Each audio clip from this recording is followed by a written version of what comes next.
So speaking of the people that legislate and make said laws that we were debating about, Mike Simpson fighting against Idaho GOP on House Speaker vote. This comes by KTVB7 by Andrea Bartline. In a recent vote for the Speaker of the House, Idaho Federal Representative Mike Simpson chose to support Representative Steve Scalise of Louisiana instead of the favored candidate and Republican Party candidate Representative Jim Jordan of Ohio. For some background for those not following this super closely, Jordan, a founding member of the Freedom Caucus, has failed twice as the writing of the script to secure the necessary 217 votes to become the Speaker of the House, highlighting the division growing in the Republican Party in Washington. The implications of not having a formally elected Speaker in the House of Representatives is that they cannot bring up and vote on issues, which has led to concerns about the looming government shutdown and the desire to appropriate financial support for Ukraine and Israel amid two separate wars. The removal of the former Speaker, Kevin McCarthy of California, on October 3rd by a group of 8 Republicans, worked in collaboration with House Democrats, marked the first instance in U.S. history in which the Speaker of the House was removed from his position by a vote from the House of Representatives. Scalise, who I mentioned earlier, a Republican from Louisiana who was initially running for the Speaker position, withdrew his name for the running, and even he, along with McCarthy, voted for Jordan now. Needless to say, the Idaho GOP, led by party chairwoman Dorothy Moon, expressed disappointment in Simpson's decision not to vote for Jordan. They urged him to reconsider his position and concentrate on addressing significant issues impacting constituents instead of engaging in protest votes and parliamentary delaying tactics. Discussions are currently underway, including some moderate Democrats, to possibly join forces with moderate Republicans and to support Republican Patrick McHenry of North Carolina, who is gaining favor among moderates and is currently serving as the acting speaker. Which I will say, I don't want to make this too grand than it is, but I will admit I have not been around for a super long amount of time. I know certain people, every point in kind of each generation, they have a certain point in politics that's kind of big or different things. And I'm not going to point to any ones because the ones I can think of comparing to are nowhere near this. But this is definitely one of the most recent things that I can remember in my life that I have been following very, very closely. I would argue that it's very important to know what's going on because it's one of the 3 branches of government right now that is currently having a leadership change, and depending on who ends up in that leadership role as the House Speaker will have a huge effect of what actually ends up getting to the House floor, which means what actually gets passed or could possibly get passed, which has huge, huge effects. Yeah. Our Congress has been sitting on their hands for the last 20 years, and their inability and desire to not actually pass laws has led to things like Roe v. Wade taking precedence in the legal system of our country. Now, when Roe v. Wade was overturned, the Democrats had majorities in both the House and the Senate and could have turned around and just passed laws legalizing abortion. They didn't. Why? I don't know. They had all the power at the time. I don't know why they didn't. My guess, if I remember... I don't know. It seemed like it was a political game. If I remember correctly, there was a couple moderates. I think there were a couple moderate Democrats. The whole Democratic Party, I know their main thing is abortions, right? That they support it. But even in their party, as much as they are way more unified than the Republican Party, I remember before the election or stuff, there was like 2-3 moderate Democrats that kept wavering between the Republicans and the Democrats. And so you would have some bills that would squeak by and then other bills that just wouldn't. And I mean, that's an interesting perspective that you're kind of bringing forward there, the idea that they have really struggled to pass any laws or kind of shrinked from that responsibility, which I could totally see that being. There's the other side of me that also wonders if, especially with the House of Representatives, you're just seeing a mirror image of our political culture, that we're getting more and more divided, that each political party has, or just people in general in America have gotten more divided.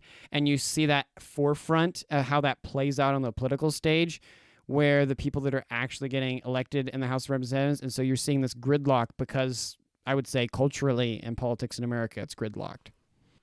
Yeah, and I'm glad you went there. I'm glad you went to culture, because I think that's where our biggest problem is right now.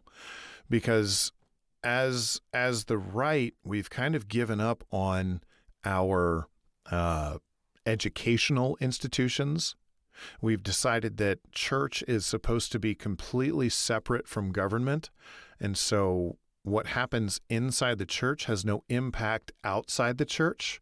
We've kind of sequestered ourselves as right-leaning conservative Americans and said, you know what? I'm just going to be over here, and y'all crazies can do whatever you want over there. Just leave me alone. Don't touch me. Right? Don't tread on me. And it's good.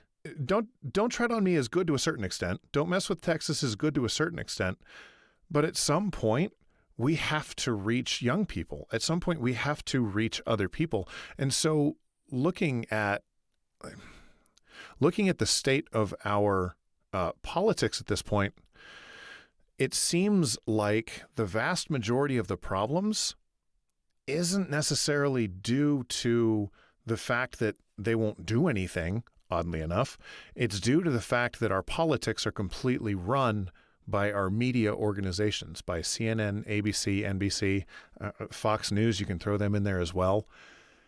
And the majority of the work they try and do is just try to score political points.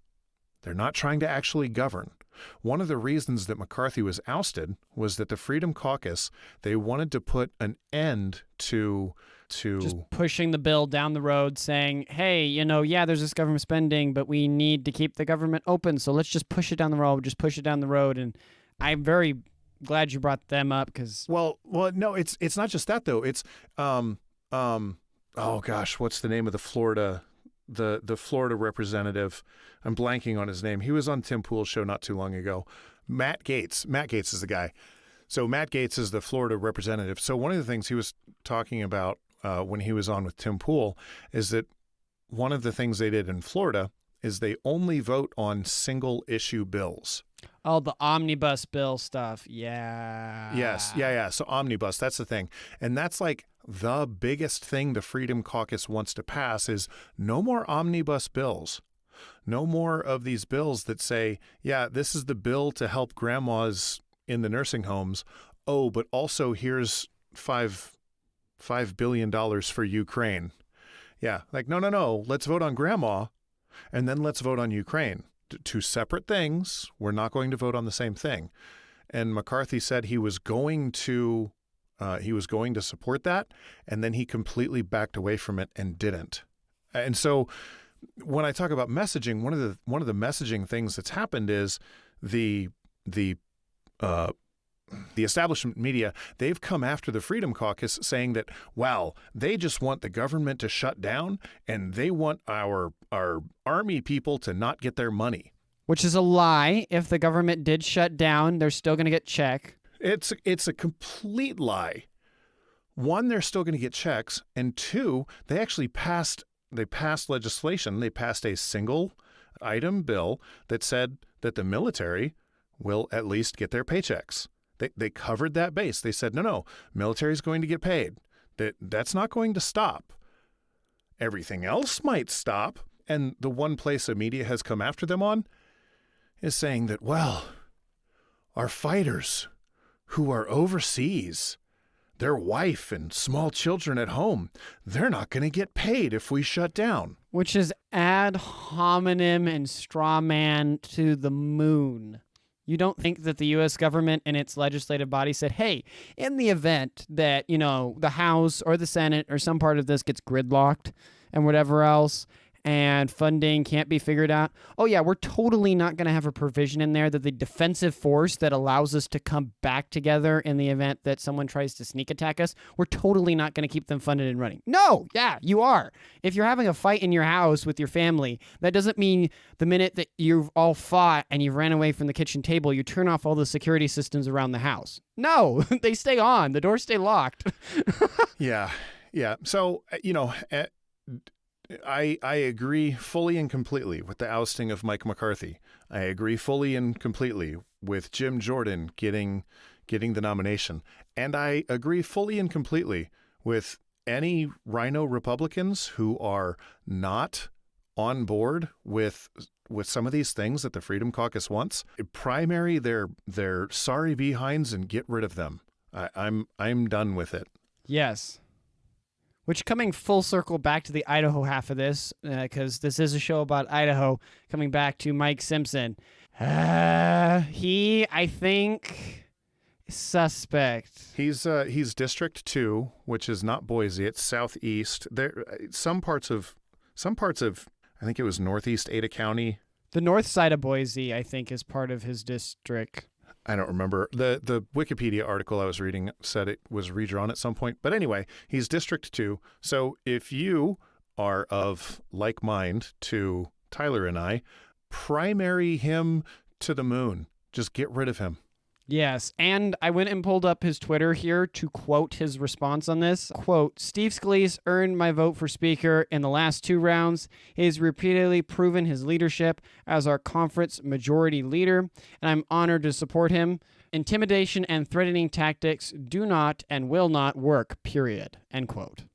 Which, if you follow me on Twitter, you'll know my response over there. Wink, wink, you should check it out. But mostly, it's not intimidation. People are telling you, which you as a representative should be so excited about. Hands down, any representative should be just through the roof about this, that their constituents are letting them know how they want them to vote. That is like a godsend within politics, especially when you're talking about local, like state representatives or city council. That is what good, I put that's a very important term, good representatives love.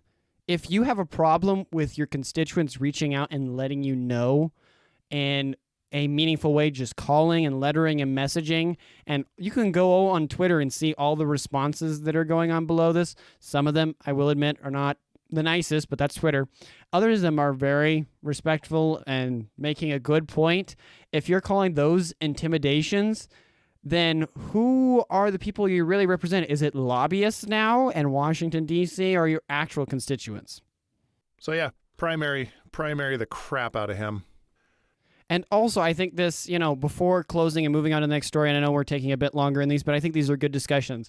I think this is another point that highlights the importance, especially if you're a Republican or right-leaning, to be involved in your local Republican Party, because they are what have the hugest pull on who gets nominated to run for these positions and gets decided on. And if you're sitting there and saying, well, I'm a conservative, I'm a Republican, but the Republican that's running, right, you've got the Democrat and the Republican in a race, he doesn't represent anything of what I represent. Well, that's probably because you weren't involved or other people weren't involved in your local Republican Party that has a huge, I mean huge, the more I've gotten it, it's crazy, effect on who gets those positions or not, and just a couple votes and some couple vocal people, even if you're not an elected person at some of these local Republican meetings, has a huge effect, a massive effect. Massive. Yep. So yeah, get involved in your local Republican Party or your local Democrat Party or your local whatever party. Get involved in your local party. That's where the things happen that make big changes, is at your local party level. Whichever party you're a part of, get involved locally first. Yes, 100%.